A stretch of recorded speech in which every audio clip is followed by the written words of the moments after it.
오늘은 데이브 올슨과 린다 올슨이 공동 저서한 듣는 기도에 대해서 나눠보려고 합니다. 먼저 목차를 펼쳐볼게요. 듣는 기도를 배우게 된 계기 2장 듣는 기도란 무엇인가 3장 우리도 들을 수 있다 4장 듣는 기도의 모범이 되시는 예수님 5장 우리가 듣는 음성들 6장 하나님의 음성을 듣는 것을 방해하는 것들 7장 하나님의 음성을 듣는 것을 방해하는 또 다른 장애물들 8장 죄를 다루는 방법 9장 듣는 기도와 상담 10장 듣는 기도와 질문 11장 질문에 관한 보충사항 12장 기도일지 13장 듣는 기도는 하나님과 친교를 맺게 한다. 이렇게 되어 있습니다. 2장 듣는 기도란 무엇인가에서 본격적으로 듣는 기도에 대한 설명으로 들어갑니다. 많은 사람들은 기도가 하나님께 필요한 어떤 것을 요청하는 것이며 또 하나님께 이야기하고 싶은 말을 하는 것이라고 생각합니다.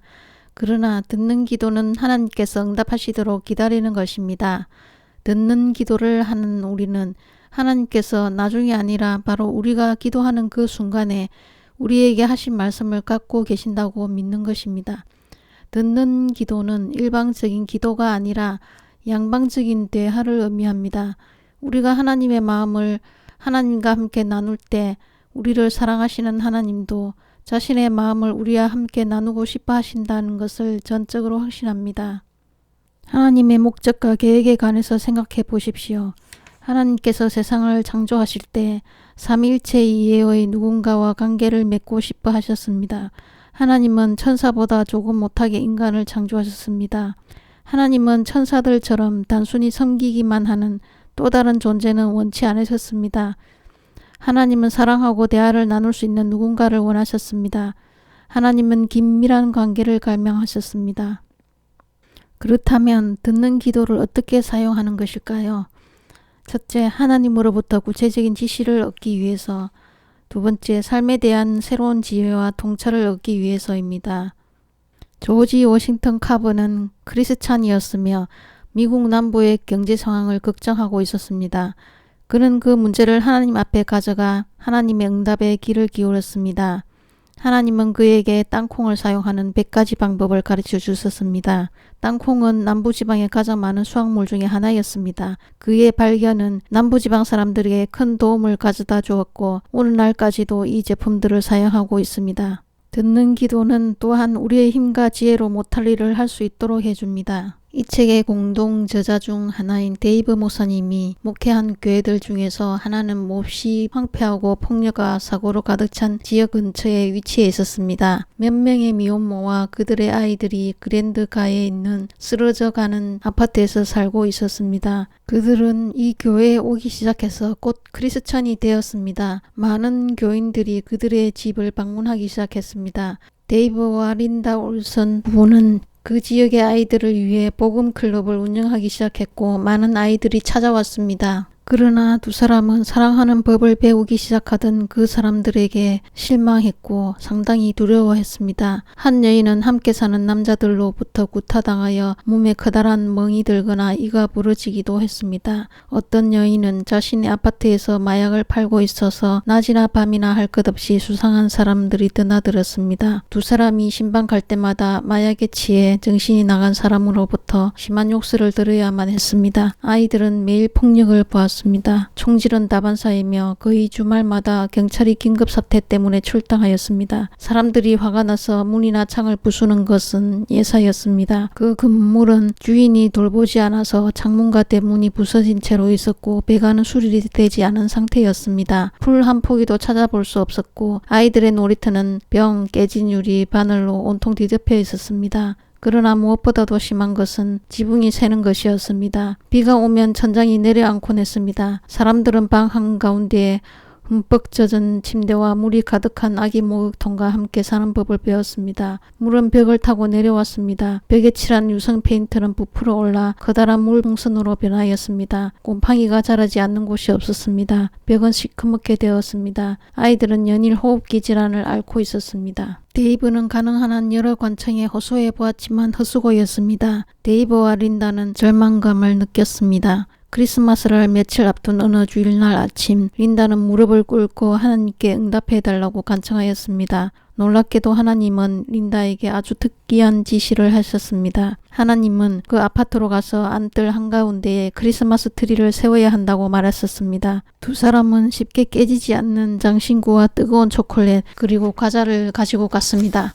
두 사람은 크리스마스 트리를 세우면서 캐롤을 부르려고 했습니다. 하나님은 두 사람에게 어떤 말도 큰 소리로 외칠 필요가 없으며 크리스마스 트리를 세울 때 그 땅이 하나님 것이라고 선포하라고 설명해 주셨습니다. 캐롤을 부르며 크리스마스 트리를 거의 다 세울 즈음 사람들이 모여들었습니다. 누군가 높이가 11피트 되는 나무를 기증했습니다. 나무의 높이만 보아도 그것이 하나님께서 주신 선물임을 알 수 있었습니다. 11피트는 3m 35cm 정도의 크기로 일반 성인의 2배 키만큼 높은 크기이지요. 데이브와 린다는 그 지역 아이들을 두 팔로 들어올려 꼭대기 있는 가지에 장식을 달도록 도와주어야만 했답니다. 지금부터는 린다의 관점으로 들려드리겠습니다. 우리 중에 제일 키가 작은 한 여자가 과감히 집집마다 돌아다니며 사람들과 대화를 시작하였다. 그녀는 후에 자기가 그 아파트에서 심각한 문제를 일으키고 있는 여성 마약 밀배상과 이야기를 나누었음을 알게 되었다. 우리는 캐롤을 불렀고 뜨거운 초콜릿을 마시고 집으로 돌아갔다. 우리 모두 그 일에 어떤 의미가 있었을까 궁금했다.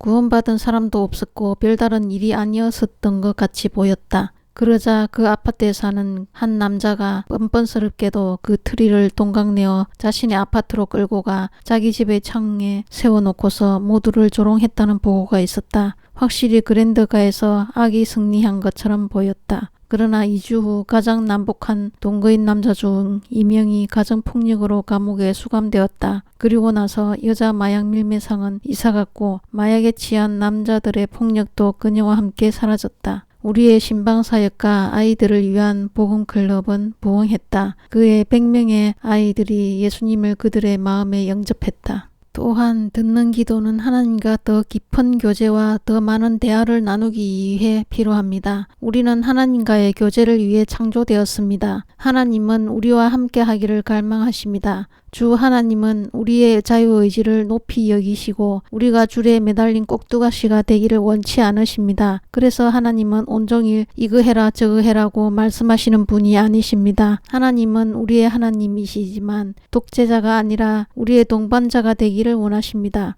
하나님은 우리의 생애 동안 함께 하시며 돕기를 원하십니다. 그리고 우리의 생애를 하나님의 인도하심에 맡기기로 결심했을 때 말할 수 없는 영적 축복을 주십니다. 또 듣는 기도는 두려움을 없애고 하나님의 언약을 듣기 위해 그리고 삶의 기쁨을 더하기 위해 필요합니다. 그리고 자기 자신에 대해 더 잘 알기 위해 교회에서 어떤 결정을 내기 위하여 듣는 기도가 필요합니다.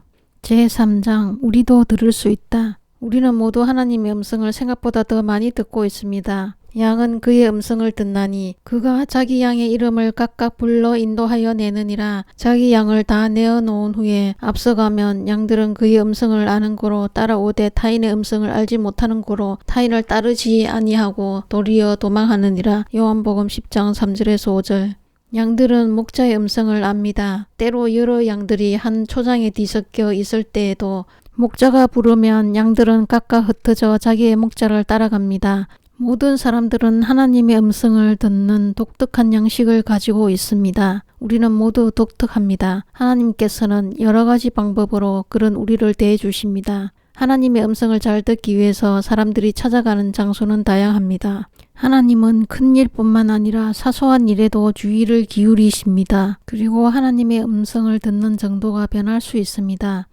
하나님의 음성을 많이 듣는 때가 있으며 거의 못 듣거나 한 번도 듣지 못하는 때도 있습니다. 우리의 마음 상태 때문에 하나님의 음성을 별로 듣지 못할 때가 있지만 때로는 하나님께서 보다 큰 목적을 위해 역사하시는 중이어서 침묵하시기 때문에 듣지 못하는 경우도 있습니다. 새로운 말씀을 듣지 못할 때는 하나님으로부터 새로운 지시가 오기 전까지 최종적으로 주신 말씀을 굳게 붙잡고 있어야 합니다. 때로는 하나님께서 한 단어를 말씀하시거나 때로는 한 절 혹은 한 문장 전체를 말씀하십니다. 이에 응하는 좋은 방법은 하나님 더 가르쳐 주세요 라고 기도하는 것입니다. 혹은 하나님 말씀을 잘 이해하지 못하겠어요. 더 설명해 주세요 라고 말할 수도 있습니다. 이따금씩 하나님은 의도적으로 불분명하게 말씀하실 때가 있습니다. 하나님은 우리가 그 뜻을 생각하도록 비유적으로 말씀하시기도 합니다. 그런 경우 기다리고 생각하십시오. 당신과 하나님 모두가 준비될 때 그 뜻을 명확히 밝혀주실 것입니다.